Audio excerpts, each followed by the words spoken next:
बारे जी तो कोई बोल रहा है एक उत्तल दर्पण की फोकस दूरी 10 सेंटीमीटर है। एक वस्तु को दर्पण के सम्मुख कहाँ रखा जाए कि वस्तु के आधे आकार का प्रतिबिंब बने। ठीक है, क्वेश्चन ये बताओ किसको किसको समझ में नहीं आया। तुमको जी समझ में आया क्वेश्चन ये? हाँ, पढ़ो एक बार, अपनी बुक में दिया है कि नहीं, पढ़ो। एक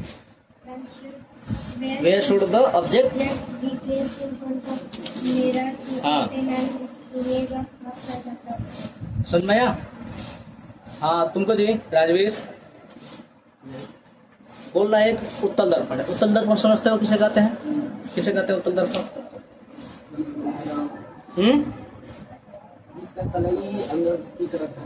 जिसका परावर्तन बाहर के तल से हो, यानी कि उभरे हुए तल से हो, उसे क्या बोलते हैं? उत्तल दर्पण। ये बोलते हैं ना जी। जो रिफ्लेक्शन होता है वो क्या बोलते हैं? आउटसाइड से होता है। ठीक है, और इसमें पॉलिश होता है इनर साइड में होता है। क्या बात कर रहे हो? इसी की बोल रहा है इसमें, इसका जो फोकल लेंथ है कितना है? 10 सेंटीमीटर है।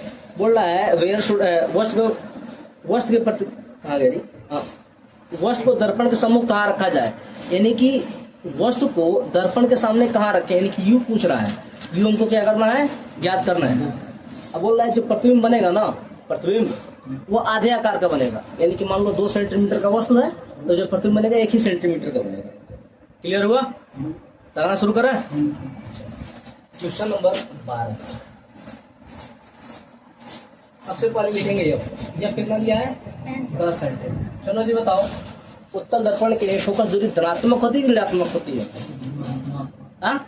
धनात्मक होता है, कोई डाउट नहीं ना है? ठीक है, फिर आगे बोल रहा है वस्तु को दर्पण के सम्मुख कहाँ रखा जाए, यानी यू हमको क्या करना है? निकालना है। और बोल रहा है इस क्वेश्चन में आधे आकार का प्रतिबिंब प्राप्त हो, यही बोला है ना, आधे आकार का, यानी कि जो एच डैश हो वह एच का क्या हो? नहीं ना? कोई डाउट है किसी को इसमें? डाउट नहीं। अच्छा बताओ, यम बराबर क्या होता है? H dash upon H equal to minus V upon U. ये होता है कि नहीं? होता है। इसको हटा देते हैं अभी, इसको। एच डैश बराबर कितना है? एच बाई 2, और ये तो एच है ही है, कोई दिक्कत है? Equal to minus V upon U. H से एच कट गया, कोई दिक्कत हुआ? यानी कि 1/2 बराबर माइनस वी अपान यू। कोई डाउट? तो यार एच डैश बराबर है एच बाई 2, तो यहाँ पे जो एच डैश था उसको एच बाई 2 रखे हैं, वैल्यू पुट किए हैं। समझ में आया? ये थोड़ा तिरछा हो रहा है, इसके वजह से दिमाग में बार तिरछा जा रहा है नहीं ना? यानी यहाँ से क्रॉस मल्टीप्लाई करोगे तो कितना हो जाएगा? u बराबर माइनस 2v। ये चीज बताओ, समझ में आया? क्लियर है? हमको ज्ञात करना है u। अब हमारे पास जो दर्पण सूत्र होता है, दर्पण सूत्र क्या होता है जी? 1/f बराबर 1/v। प्लस होता है माइनस होता है? प्लस होता है।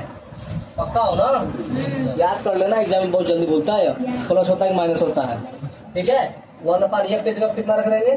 10 इक्वल टू 1/v के जगह छुटे रखते हैं, या v के जगह पर रख ही देते हैं, क्योंकि हमको v को हटाना है, यानी u में सब कुछ ज्ञात करना है। यहाँ देखो u बराबर हमने निकाला माइनस 2v, यहाँ से v निकालना चाहते क्या आ जाएगा? माइनस u बाई 2 हो जाएगा कि नहीं?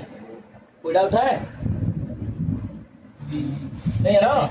ये वैल्यू यहाँ पुट करते हैं, v के जगह पर रखेंगे तो माइनस u बाई 2 है, तो ये ऊपर चला जाएगा, यानी कि यहाँ पर जाएगा 2।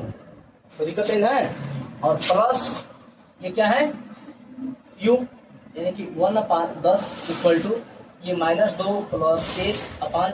कोई दिक्कत है? यानी कि 1/10 बराबर माइनस 1/u। क्रॉस मल्टीप्लाई कर लो तो u बराबर कितना आ जाएगा? Minus 10 centimetre. आया है आंसर? अब हमारे तरफ से एक सवाल तुम लोग के लिए है, इसका भी ज्ञात करो। प्रतिबिंब बनेगा कहाँ? ज्ञात कर सकते हैं कि नहीं?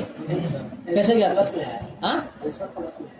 आंसर प्लस में दिया होगा, लेकिन वो दिया है प्लस में, लेकिन आएगा माइनस साइन। यानी कि माइनस साइन ये बता रहा है कि जो वस्तु रखा है ना, वो दर्पण के सामने रखा गया है।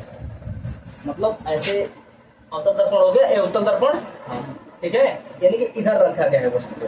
हमेशा दर्पण के सामने की वस्तु रखते हैं, हाँ, साइन माइनस साइन बस यही बता रहा है कि वस्तु रखा कहाँ है। लिखिएगा तो आंसर प्लस में ही। समझ में आया? कोई डाउट नहीं ना है? अब किसी क्वेश्चन में u यदि पूछ दो तब कितना होगा? यहाँ पर रख देंगे इस वाले में, क्या हो जाएगा? v पूछ रहे हैं, v equal to minus u की जगह पे -10/2, यानी कि कितना हो जाएगा? 10/2 भाग 2 कितना जाएगा? 5 सेंटीमीटर। यानी कि जो वस्तु का प्रतिबिंब बनेगा कहाँ बनेगा? दर्पण के पीछे बनेगा। और कैसा बनेगा?